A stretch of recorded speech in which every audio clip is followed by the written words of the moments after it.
말씀 보겠습니다. 디모데전서 3장 1절에서 13절까지의 말씀입니다. 디모데전서 3장 1절에서 13절까지 우리 한 절씩 교독하며 말씀을 보겠습니다. 이 말은 옳습니다. 어떤 사람이 감독의 직분을 맡고 싶어 하면 그는 훌륭한 일을 바란다고 하겠습니다.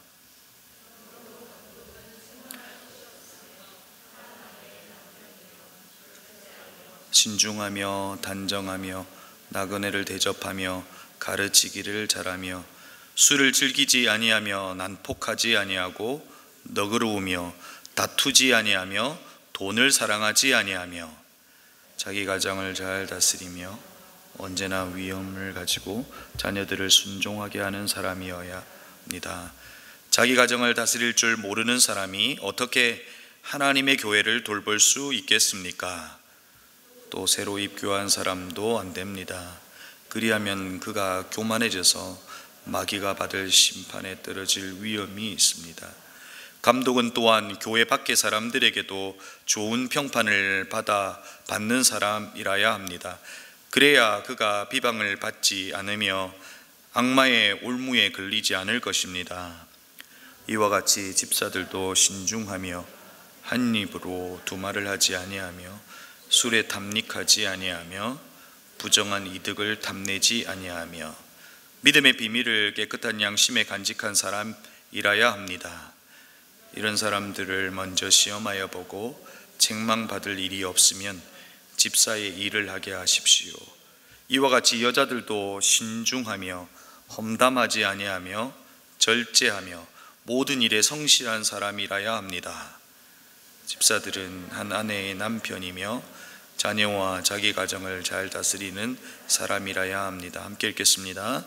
집사의 직무를 잘 수행한 사람들은 좋은 지위를 얻게 되고 그리스도 예수를 믿는 믿음에 큰 확신을 얻게 됩니다. 아멘. 우리는 일평생 많은 리더를 만나게 되죠.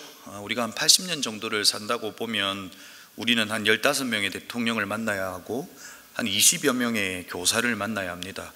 교회를 다니면 여러분의 이 목자와 교사 그리고 목사님을 만나야 하고요. 또 그런 리더들을 통해서 삶의 방향을 찾기도 하고 또 자라기도 합니다. 때로는 잘못된 리더십을 통해서 상처를 받기도 하고 잘못된 리더를 통해서 위기에 빠지기도 합니다. 여러분은 어떤 리더가 기억에 남습니까? 저는 기억에 남는 리더가 있습니다. 저에게 있어서는 저희 부모님이라고 생각합니다. 늘 이타적인 삶을 사셨던 부모님이 저에겐 참 좋은 리더가 아니었나 하는 생각을 하게 됩니다. 어릴 적 학비를 마련하기 위해서 큰 가방에 이 잡화를 팔러 다니는 대학생들이 있었습니다. 늘 그들은 저희 부모님들은 그들을 저희 집으로 불러 식사를 대접하기도 하고 또 어릴 적 국어를 하러 다니는 분들이 계셨는데 그분들이 오면 항상 한 번 더 주라고 말씀하셨던 그 가르침이 아직도 기억에 납니다. 오늘 우리가 보고 있는 이 디모데전서는 목회 서신입니다. 바울은 디모데에게 목회란 무엇인지 그리고 교회란 무엇인지를 이야기해 주고 있는 거죠. 또한 오늘 본문을 통해서 직분을 가진 자의 태도에 대하여 이야기해 주고 있습니다. 오래전 부교육자를 뽑는데 그 광고에 이런 별첨이 붙었습니다. 서울말을 사용해야 함, 자동차 일종 면허 소지자. 그렇죠? 심지어 아주 오래전에는 최시성을 가진 사람은 담임 목회자 순위에서 탈락이 됐습니다. 한 교회에서. 왜냐하면 최시성을 가진 한 목사님이 그 고집 때문에 그 교회가 너무 힘들어져서 그 내부적으로 최시성을 가진 사람은 하지 않겠다. 그럼 저는 안 되는 거죠. 그렇죠? 막 그런 것들이 있습니다. 이와 같은 조건들이 목회자의 자질일까 하는 생각을 해보는 겁니다. 첫 번째 우리가 물어야 될 건 뭐냐면 여러분에게 있어서 리더는 어떤 사람인지 여러분 스스로에게 한번 여러분의 생각을 한번 물어보아야 하고, 두 번째는 말씀이 무엇라고 말하고 있는지를 살펴보아야 합니다. 그래서 우리는 우리의 생각 속에 가지고 있는 리더의 자질을 주의 말씀 안에서 맞추어 가야 합니다. 그러면 성경은 리더에 대하여 어떤 생각을 가지고 있을까요? 1절은 이렇게 시작하죠. 이 말은 옳습니다. 어떤 사람이 감독의 직분을 맡고 싶어하면 그는 훌륭한 일을 바란다고 하겠습니다. 여러분, 이 말의 의미가 무엇일까요? 저는 이제 목사이기 때문에 받는 질문이 있습니다. 그게 뭐냐면 이런 질문이죠. 목사님, 만약에 큰아이가 목사가 된다고 하면 목사님 어떻게 하시겠습니까? 한다고 하면 어쩔 수 없지만 저는 아이에게 늘 이렇게 이야기합니다. 주하나, 아빠가 생각할 때 목사 되는 것보다 목자 되는 게 훨씬 좋은 것 같아. 이렇게 이야기하기도 하죠. 여러분, 한번 생각해 보십시다. 오늘 감독의 직분을 맡고 싶어하면 그는 훌륭한 일을 바란다라고 하는 이 말의 의미가 무엇일까 하는 겁니다. 첫 번째, 오늘 여기에서 말하고 있는 대상에 대하여 이해가 필요합니다. 감독의 직분이라고 되어 있죠. 이 장로교 전통 안에서는 감독이라는 말을 쓰지는 않습니다. 이 감리교나 정교회 같은 곳에서는 감독 혹은 주교 이렇게 사용하고요. 장로교 전통 안에서 이 에피스코포스라고 하는 이 감독이라고 쓰여져 있는 이 직분은 이 목사 혹은 장로까지 포함할 수 있는 말입니다. 그 리더를 맡으려고 하는 것이 훌륭한 일을 바라는 것이다 라고 이야기하고 있습니다. 정말 목사가 되고 싶어하고 장로가 되고 싶어하는 것이 훌륭한 일이냐는 것이죠. 이것은 시대적 배경을 우리는 이해할 필요가 있습니다. 당시 초대교회, 그러니까 1세기에 목사가 된다는 것, 장로가 된다는 것, 직분을 받는다는 것은 지금과는 좀 다릅니다. 당시에 목사가 된다는 것은 사람들이 그리 욕심낼 만한 일이 아니었습니다. 왜냐하면 당시는 예수를 믿는다는 것만으로도 핍박이 따르기 때문이었고, 목사가 된다는 것, 장로가 된다는 것은 목숨을 내놓아야 해도 과언이 아니기 때문에 그렇습니다. 그런 배경 속에서, 그런 어려움 속에서, 그런 조건 속에서 목사가 된다, 장로가 된다 하는 것은 훌륭한 일을 바라는 것이다, 이렇게 말할 수 있는 것이죠. 그런 감독, 또 목사와 장로는 어떠해야 하는지 이제 자질에 대하여 2절 이후에서 이야기해 주고 있습니다. 첫 번째가 뭐냐면 책망할 것이 없으며, 그러니까 완벽해야 된다라고 하는 것을 의미하는 것은 아닙니다. 그러니까 법률적으로 비난받을 만한 일이 없어야 한다는 것입니다. 여러분, 우리는 알죠? 전직 대통령의 아들이 이제 전도사가 되고 목사가 되는 과정을 겪습니다. 여러분, 그분이 그 길을 선택한 것에 대해서 비난할지는 아니려고 합니다. 그러나 교회의 입장에서는 어떤 생각을 해야 합니까? 오늘 성경에서 기록되어 있는 것처럼 책망할 것이 없으며 법률적으로 비난받을 만한 일이 없어야 한다는 겁니다. 법률적으로 비난받을 만한 모든 일을 해결해야 하고, 그것에 대해서 충분한 죄가를 치를 때 그것이 가능할 수 있다는 겁니다. 그것은 개인에게도 해당되는 것이고, 교회가 그를 선발할 때도 신중하게 생각해야 한다는 것입니다. 그런 의미에서 책망할 것이 없으며, 또 한 아내의 남편이며 한 여자의 남자여야 한다 하는 아주 상식적이지만 또 당시의 배경 속에서는 또 이것이 도전이 될 만한 이야기일 수도 있습니다. 절제하며, 그러니까 극단적으로 치우치지 말고 이 균형이 있어야 된다고 이야기합니다. 그리고 신중하고 단정하며, 이것은 외모에 대한 부분이 아니라 자신의 직분에 맡겨진 직분에 대하여 진지해야 한다 하는 이 말을 하고 있는 거죠. 나그네를 대접하고, 이것은 목사를 포함한 모든 성도에 해당하는 것으로 도움의 손길이 필요한 이들을 도울 수 있어야 한다, 바로 그런 자가 목사여야 한다는 이야기를 하죠. 술을 즐기지 아니하며 술을 끼고 살아 술이 자신을 다스리지 않도록 하라는 것입니다.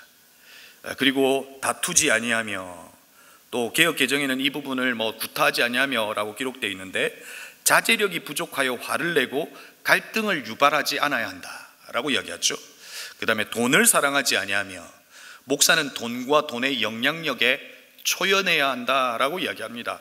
돈이 일을 하는 것이 아니라 하나님의 일에 돈이 도구가 되어야 한다라고 하는 자세로 사실은 돈을 바라보아야 하고, 또 자신의 삶에 돈의 부족으로 또는 부유함으로 돈이 그 삶의 영향력이 되는 일은 없어야 한다 하는 이야기를 하고 있는 겁니다. 또한 자기 가정을 잘 다스리며, 가정을 잘 다스리지 못하면 목사하지 말아라는 겁니다. 가정을 잘 다스리지 못하면 어떻게 교회를 다스릴 수 있겠냐라고 묻고 있는 것입니다. 여러분, 이것은 우리에게는 너무나 당연한 이야기가 아닐까요? 그러나 당시 시대적 배경 속에서는 오늘 바울이 이 말은 엄청나게 큰 도전으로 사실은 다가올 수 있습니다. 또 6절에서는 해석이 필요한 부분이죠. 입교한 사람도 안 됩니다 라고 시작합니다. 여러분, 여기에서 말하는 입교한 사람은 누구를 지칭할까요? 그러니까 우리가 유아 세례를 받고 나중에 입교하는 그 입교자를 말할까요? 그 말은 아닙니다. 오늘 이 입교한 사람이라고 하는 이 헬라어 단어 네오프토는 새로 심겨진이라는 뜻을 가지고 있죠. 그러니까 성경은 초신자라고 기록하고 있습니다. 이 말의 의미는 시기적으로 초신자를 지칭하지만 평생 믿음이 초기 단계에 머물러 성장하지 않는 어린 아이와 같은 신앙인은 리더로 세우지 말라는 겁니다. 리더는 완벽한 사람이 하는 것이 아니지만, 그리고 성숙해가는 과정 속에 또 리더의 직분을 감당할 수 있지만, 영적인 성숙에 이르지 못한 마치 아이와 같은 이에게 직분을 맡길 때 그 직분 자체가 교만으로 이어질 수 있다라고 오늘 우리에게 이야기해 주고 있는 거죠. 그리고 7절에서는 감독은 또한 교회 밖의 사람들에게 좋은 평판을 받는 사람이어야 한다라고 이야기하죠.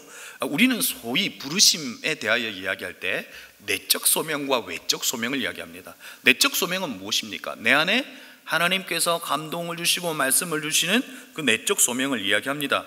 그것뿐만 아니라 외적 소명도 중요하죠. 교회가 이 사람을 어떻게 생각하는가. 그리고 오늘 성경은 더 나아가 교회 안에 있는 이가 아니라 교회 밖에 있는 이가 나를 어떻게 생각하는가가 중요하다는 겁니다. 저도 가끔은 목사의 직분으로 이 땅에서 살아갑니다. 근데 가끔은 아찔할 때가 있습니다. 제가 은혜샘물교회 처음 왔을 때였습니다. 이사를 하고 교회 이제 집에 필요한 것들이 있어서 다 돈을 주고 살 수는 없기 때문에 이제 우리가 아는 땡땡 마켓에서 물건을 구입했습니다. 그리고 아파트 지하에서 이제 처음 와서 처음 거래했는데 만났는데 이제 그분이 저에게 이렇게 말씀하셨어요. 목사님 이러시더라고요. 그래서 제가 깜짝 놀랐습니다. 아니, 저는 몰랐는데 그분은 제가 온지를 알고 계셨던 우리 교회 성도님이셨습니다. 그래서 제가 어떻게 했겠습니까? 주고받았던 채팅창을 열어 제가 어떻게 표현하고 말했는지를 다 확인했습니다. 혹시 애누리 안 될까요? 이런 거 썼을까봐 막 했더니 꽤 괜찮더라고요. 여러분, 외부로부터 나는 어떤 사람인가를 평가받아야 된다는 겁니다. 외부 사람으로부터 인정받아야 한다는 것을 오늘 디모데에게 바울은 알려주고 있는 것이죠. 여러분, 이렇게 할 때 이 직분이 말씀대로 이런 직분자를 세울 때 어떤 일이 벌어질까요? 교회는 바로 서게 됩니다. 그리고 이 직분을 받은 리더로부터 그 리더십을 받는 성도들은 자라게 되고 바로 서게 되고 하는 일들이 일어나는 겁니다. 그래서 직분을 세우는 것이 얼마나 중요한지를 이야기해 주죠. 그래서 오늘 이 직분에 대한 이야기를 디모데전서에서 이야기하고 있습니다. 그리고 8절부터는 집사 직분에 대한 이야기를 하죠.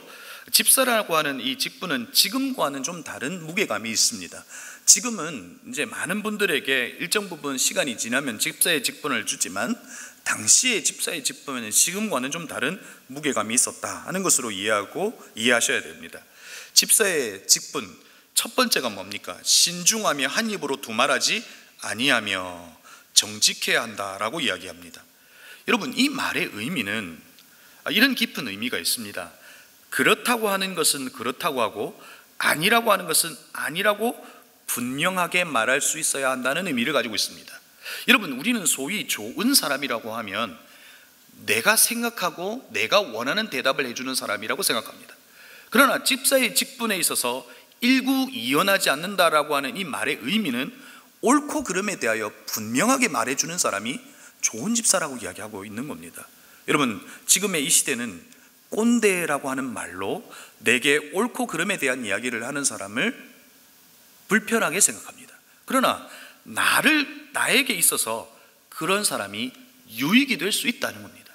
바로 그와 같다라고 하는 그 의미에서 한 입으로 두말하지 않는다라고 하는 말을 우리가 해석해 볼 수 있죠. 또 직분을 수행하기 위해서 중요한 것은 사람의 평판이 아니라 사실은 하나님의 마음이라는 겁니다. 사람의 평판을 생각하면 그 사람에게 분명한 이야기를 할 수 없습니다. 그러나 하나님의 마음과 하나님의 기준 안에 분명히 서 있는 사람은 하나님의 마음으로 그 사람에게 옳고 그름에 대한 이야기를 할 수 있다는 것입니다. 또 두 번째는 술에 탐닉하지 아니하고, 이것은 앞에 언급했던 내용과 동일하지요. 그 다음에 부정한 이득을 탐하지 아니하며. 여러분, 이 말의 의미는 뭘까요? 유다가 예수님을 따라다니면서 제자들의 돈을 착복한 이야기를 알 수 있을 겁니다. 이처럼 부정한 이득을 탐하지 아니하는 사람이 집사여야 한다는 것을 이야기하죠. 또 9절에서 9절 말씀은 오늘 이 집사의 직분을 이야기할 때 가장 중요한 부분인데, 믿음의 비밀을 깨닫고 양심을 가진 사람이어야 합니다라고 하는 이야기를 하고 있습니다. 기독교에 분명한 신앙 고백이 있어야 하고 분명한 교리와 신학 안에 서 있어야 한다는 것입니다. 왜냐하면 당신은 거짓 교사들이 지도자로 있는 경우가 많았습니다. 그래서 바른 신앙의 고백과 바른 세계관과 바른 교리 위에 서 있는 사람이 직분을 감당해야 한다라고 이야기하고 있죠. 그래서 바울은 이런 사람을 먼저 시험하여 보고라고 기록하고 있어요. 여러분, 이 시험이라고 하는 건 뭐 시험지 문제를 내서 테스트 해보라는 뜻이 아니라 직분을 받기 위해서 검증의 과정이 필요하다는 것을 이야기하는 것이죠. 교회의 절차와 과정을 통해서 검증의 과정을 통해서 세우라고 이야기하고 있는 거죠. 그리고 11절 이후에서는 여자 집사에 대한 자질을 이야기하고 있습니다. 그리고 마지막 13절에서는 이 자질에 대한 이야기를 하면서 이 직분이 주는 유익에 대하여 이야기합니다. 집사 직무를 잘 수행한 사람들은 좋은 지위를 얻게 되고 그리스도 예수를 믿는 큰 확신을 얻게 됩니다. 여러분, 무슨 말일까요? 집사의 직무를 잘 수행하면 그 다음 장로가 되고 그 다음 목사가 되고 이런 의미에서 좋은 지위를 얻게 된다라고 하는 말을 하고 있을까요? 아니겠죠. 좋은 평판이 있고 그 사람에게 하나님과 나와 성도 사이에 아름다운 이야기가 있다라고 하는 이야기를 하는 것이죠. 또한 예수를 믿는 큰 확신을 얻게 된다고 이야기합니다. 오히려 여러분, 지금은 직분을 감당하면서 사역을 감당하는 것 때문에 힘들어서 교회를 떠나는 이유가 되기도 합니다. 예수를 믿는, 그런데 이 직분을 감당하는 것을 통해서 예수를 믿는 큰 확신을 얻게 될 수 있다고 이야기하죠. 어떤 이에게 이런 확신이 있을 수 있을까 하는 겁니다. 제가 목사 안수를 받고 목회자 세미나를 참석했습니다. 그때 이제 우리 옆에 있는 교회, 향상교회 원로 목사님이신 이제 정주채 목사님께서 그 리더십의 주 강사셨는데, 제 마지막 질문이 있냐고 물어보길래 제가 손을 들어서 질문했습니다.